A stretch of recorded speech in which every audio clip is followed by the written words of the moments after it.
याच्यासारख्या गरिबांची लायकी ना बाहेर चपलांजवळ राहण्याची। मॅडम बास।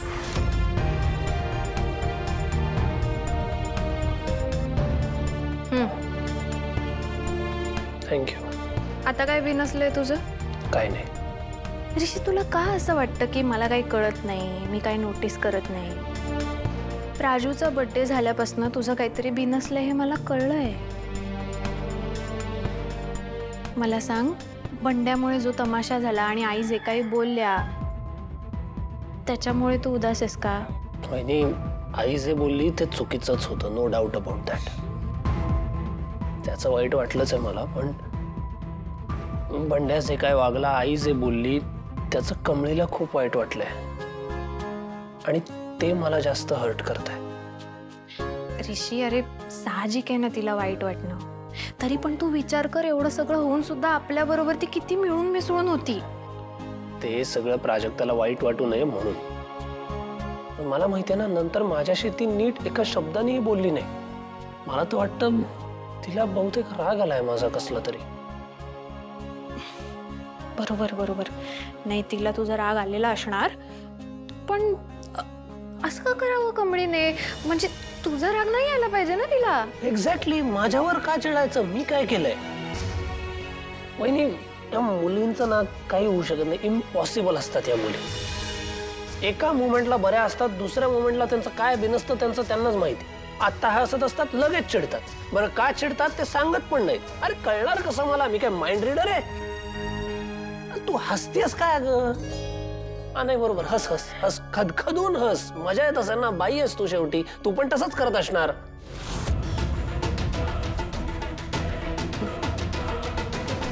काय झालं आई?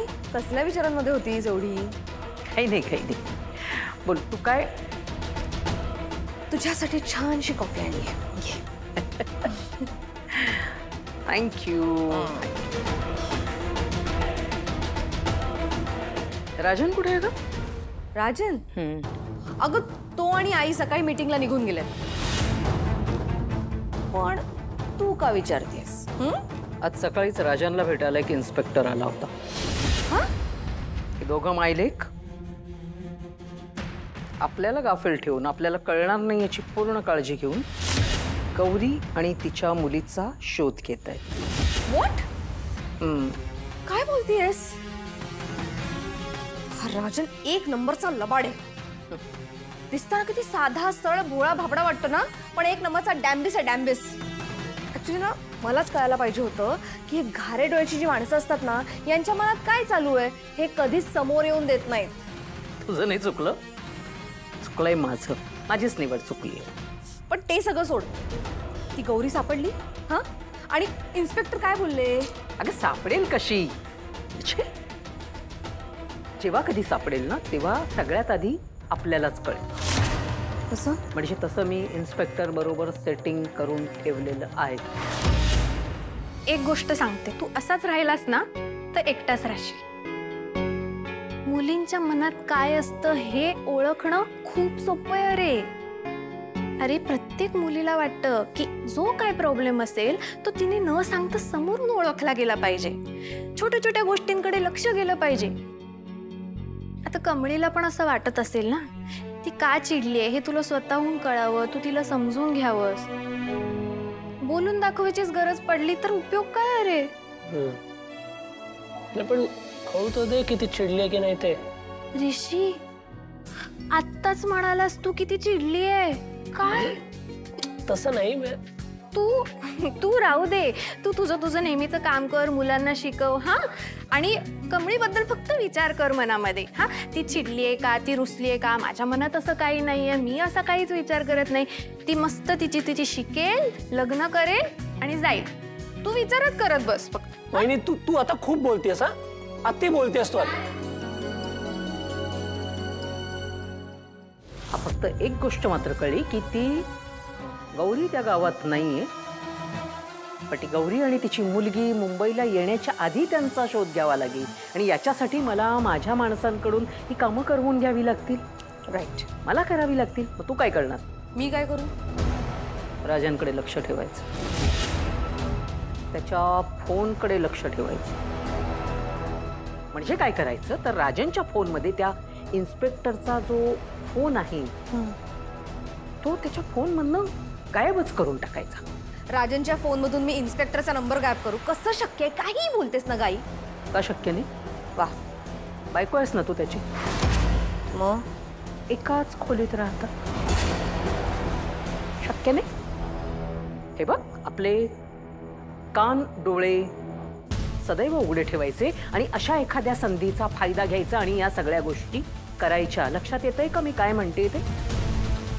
याचा परिणाम काय होतील माहितीये ना? काय? आपल्याला भीक मागत फिरावं लागेल. लक्षात ठेव.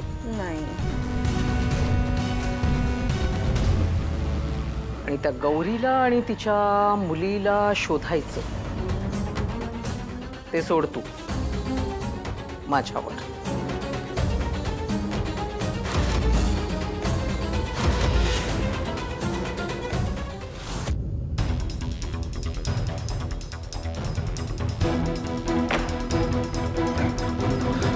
आई कुठे रे?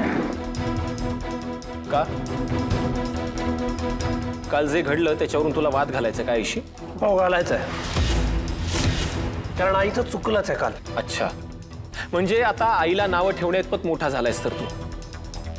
ऋषी, काय प्रॉब्लेम आहे रे तुझा? हा? आई आपल्यासाठी काय काय आणि किती किती करते ह्याची साधी कल्पना तरी आहे तुला? आज नयनतारा इनामदाराचं बिझनेस सर्कलमध्ये नाव जरी सांगितलं ना तरी लोक आपल्याशी रिस्पेक्टने बोलतात, रिस्पेक्टने वागतात.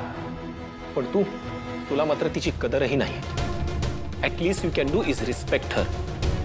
पण तुला साधं ते सुद्धा जमत नाही. ए दादा, बस. ती माझी पण आई आहे and I do respect her.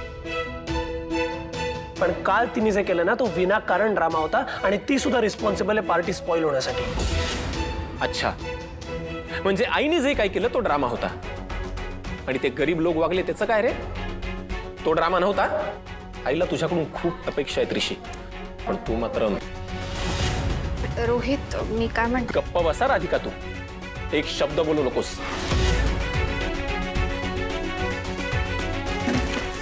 Rohit, काय प्रॉब्लेम आहे याचा? आईचा रिस्पेक्ट करायचा म्हणतो हा, पण तुझ्या रिस्पेक्टचं काय? तो तुला कधी मिळणार आहे? आणि खरं सांग वहिनी, काल आईचं चुकलं नव्हतं. मग मलाच का बोलतात सगळे? हा मलाच ब्लेम करतोय. कमळी माझ्यावरच चिडली आहे. सगळे मलाच बोला येऊन. ऋषी, तुझी गाडी अजून तिथेच अडकली आहे. मरू मला कॉलेजला ऋषी ऐक माझं. ग्रॅनियत तिने प्रिन्सिपलला कॉल केलेला आणि मग ते माहिती काय बोलले, ठीक आहे आता अनिकाला तिची चूक कळाली आहे ना, आता उरलेला फाईन भरायची गरज नाही. Wow, that's a great news. I know. मग या गुड न्यूज साठी एक छानशी पार्टी झालीच पाहिजे. गरमागरम खमंग वडापावचा वास पण येतोय. हो ना? मागूयात. You know what, order anything you want, bills on me. ए बेवड्या, इथे.